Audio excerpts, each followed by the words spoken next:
मोठी बातमी पुण्यातून आहे। पुणे ग्रामीण, पुणे शहरसह पिंपरीतील 66 जणांची एटीएस कडून चौकशी सुरू आहे। राज्यातील जवळपास 150 जणांची एटीएस कडून चौकशी केली जाते।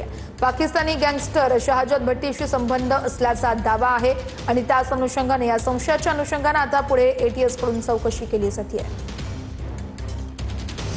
पाकिस्तानी गँगस्टर शहाजत भट्टीशी संबंधित ठिकाणी एटीएसची कारवाई आहे। सोलापुरातील तिघांना चौकशीसाठी ताब्यात घेण्यात आलेला आहे। आरोपींनी 10,50,00,000 निधी आंतरराष्ट्रीय संघटनेला दिल्याचं तपासात उघड झालंय।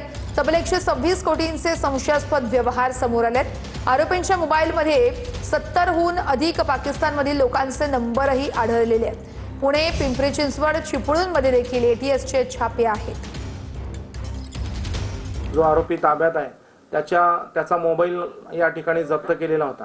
त्याच्या मोबाईलमध्ये कितीतरी पाकिस्तानी नागरिकांचे नंबर सापडून आले। ज्या संस्थेनं मदत केली होती त्या संस्थेचे जवळपास 15 बँक खाते एटीएसनं तपासले। त्या 15 बँक खात्यामधून जवळपास 126 कोटी रुपये त्यांनी उभा केल्याचं या ठिकाणी तपासामध्ये निष्पन्न झालं।